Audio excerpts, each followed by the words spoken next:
Assalamualaikum warahmatullahi wabarakatuh. Nama saya Hani Elsa Fadilah. Saya akan menjelaskan tugas UTS MSDM 2. Deskripsi organisasi yang saya pilih yaitu DJP atau Direktorat Jenderal Pajak. DJP adalah lembaga di bawah Kementerian Keuangan Indonesia yang bertugas merumuskan dan melaksanakan kebijakan teknis di bidang perpajakan. Tugas dan fungsinya: perumusan dan pelaksanaan kebijakan perpajakan, penyusunan norma standar, prosedur dan kriteria, pemberian bimbingan teknis dan evaluasi, pelaksanaan administrasi perpajakan. Visi: menjadi mitra terpercaya, pembangunan bangsa melalui administrasi perpajakan yang efisien, efektif, berintegritas, dan berkeadilan. Misi: mencakup perumusan regulasi, mendukung ekonomi, peningkatan kepatuhan pajak, dan pengembangan digitalisasi proses bisnis. Lalu yang selanjutnya, tujuan DJP periode 2020-2024 adalah pengelolaan fiskal yang sehat, penerimaan negara optimal, serta birokrasi dan layanan publik yang efisien. DJP di mata masyarakat dikenal lewat urusan NPWP, pembayaran pajak seperti PPH, PBB, PPN, inovasi DJP pelaporan online memudahkan masyarakat dalam memenuhi kewajiban perpajakan secara praktis. Selanjutnya, observasi bagaimana aspek tersebut dijalankan di organisasi.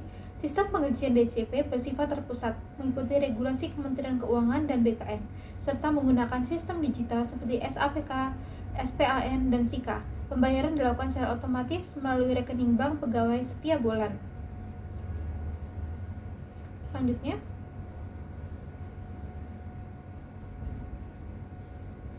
komponen gaji terdiri dari yang pertama, gaji pokok berdasarkan golongan dan masa kerja sesuai PP nomor 15 tahun 2019, tunjangan kinerja atau TUKIN, komponen terbesar bergantung pada pencapaian kinerja individu dan unit kerja, tunjangan jabatan fungsional untuk pejabat struktural dan fungsional, tunjangan lainnya termasuk tunjangan keluarga, beras, perjalanan dinas, dan tunjangan khusus misalnya untuk pegawai yang ditempatkan di daerah terpencil.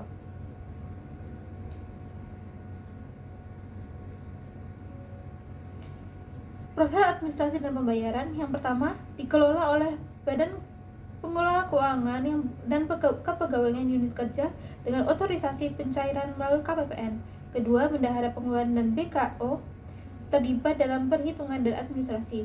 Ketiga, slip gaji dan detail potongan bisa diakses secara mandiri. Evaluasi kinerja dan dampaknya. TUKIN sangat dipengaruhi oleh evaluasi kinerja termasuk SKP atau sasaran kinerja pegawai.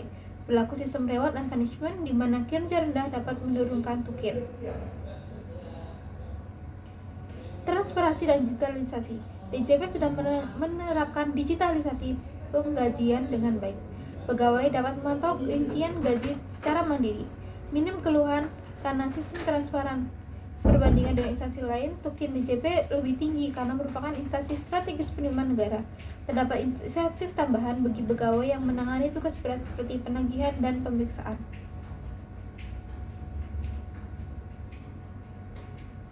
Tantangannya yang pertama, ketergantungan pada sistem digital berisiko jika terjadi gangguan. Kedua, penilaian kinerja kadang dianggap subjektif. Ketiga, terdapat kesenjangan tunjangan antara kantor pusat dan daerah yang menimbulkan ketidakpuasan.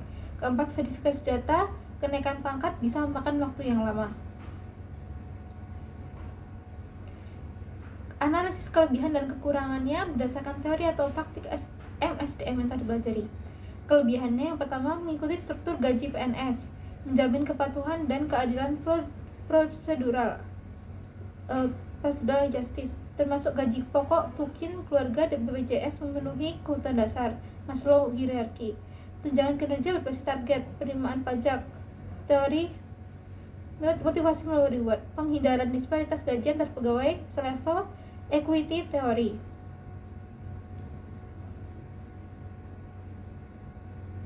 Kekurangan sistem penggajian, kaku dan tidak fleksibel. Gaji mengacu standar nasional, sulit menyesuaikan kinerja individu atau tidak sesuai dengan performance based pay. Ketergantungan APBN, kenaikan gaji lambat karena terikat anggaran berisiko demotivasi. Minim diferensiasi untuk SDM strategis, profesi spesifik seperti auditor, analis data tidak dapat kompensasi profesional dan bertentangan dengan kapital teori. Dominasi senioritas, sistem masa kerja kurang menghargai kontribusi pegawai berkinerja tinggi. Rekomendasi perbaikan, struktur hybrid. Gabungkan gaji pokok PNS dengan bonus variabel untuk peran kritis. KPI transparan, tunjangan kerja dihitung berdasarkan indikator individu dan tim. Jalur kenaikan non-linear, fasilitasi kenaikan gaji di luar penggolongan untuk SDM bersertifikasi atau berprestasi. Berikan saran atau solusi realistis untuk meningkatkan efektivitas pengelolaan SDM di organisasi tersebut. Pertama, rekrutmen dan seleksi. Tingkatkan kualitas seleksi berbasis kompetensi seperti auditor, IT, analis. Perbaiki distribusi pegawai antara pusat dan daerah. Yang kedua, pengembangan dan pelatihan teknis dan soft skill berkelanjutan, sistem kepemimpinan dan kerjasama internasional. Ketiga, kinerja dan insentif. Keempat, digitalisasi SDM, automatisasi sistem SDM, e-performance, e-learning gunakan AI untuk pemetaan kompetensi, dukung sistem kerja hybrid. Budaya kinerja dan etika, bangun integritas dan profesionalisme. Talent manajemen, siapkan pemimpin melalui talent pool, rotasi jabatan, dan pemetaan kompetensi. Lalu yang selanjutnya,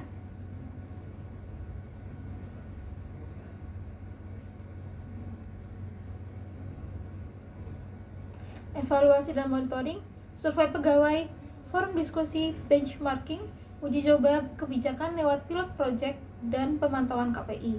Penguatan sistem penggajian, digitalisasi, gunakan sistem gaji terintegrasi dan otomatis. Berbasis kinerja, tunjangan sesuai kontribusi pegawai, transparansi, portal gaji online dan simulasi interaktif, pelatihan SDM, tingkatkan kompetensi pegawai, gaji audit rutin, cegah kesalahan dan penyelewengan. Apa pelajaran penting yang dapat diambil dari pengalaman ini untuk pengembangan kompetensi SDM ke depan? Yang pertama, penghargaan berdasarkan kinerja. Remunerasi DJP lebih menekankan output kerja daripada senioritas. Pelajaran, organisasi perlu menerapkan sistem penghargaan berbasis kinerja yang adil, akuntabel, dan mendorong hasil nyata. Kedua, keseimbangan hard skill dan soft skill. Pegawai DJP dituntut menguasai aspek teknis seperti perpajakan, analisis data, serta perilaku komunikasi, etika, kepemimpinan. Pelajaran, pengembangan SDM harus mencakup kompetensi keduanya. Lalu selanjutnya, pelatihan yang berkelanjutan dan sertifikasi. Mengingat perubahan regulasi yang cepat, DJP rutin menyelenggarakan pelatihan dan sertifikasi seperti brevet. Pelajaran continuous learning sangat penting agar SDM tetap relevan dan kompeten. Selanjutnya, transparansi, akuntabilitas, dan remunerasi. Struktur pengajian DJP jelas, terdokumentasi, mencegah ketimpangan dan mendorong motivasi. Pelajaran, sistem gaji harus terbuka, dapat diakses dan dimuati seluruh karyawan. Selanjutnya, adaptasi teknologi. Budaya kerja berbasis target. Insentif DJP dikaitkan dengan pencapaian target penerimaan dan menciptakan budaya kerja yang kompetitif. Pelajaran, organisasi sebaiknya mengembangkan KPI yang jelas dan menantang untuk mendorong produktivitas. Karir berbasis meritokrasi. Pelajarannya, pengembangan. Selanjutnya, kesimpulan, sistem pengajian DJP tergolong terstruktur, transparan, dan kompetitif dengan sistem tunjangan yang mendorong kinerja pegawai. Meski sudah sangat baik, masih terdapat ruang perbaikan, terutama dalam pemerataan insentif dan kecepatan administrasi. Sistem penggajian unggul dapat meningkatkan kinerja organisasi. Terima kasih.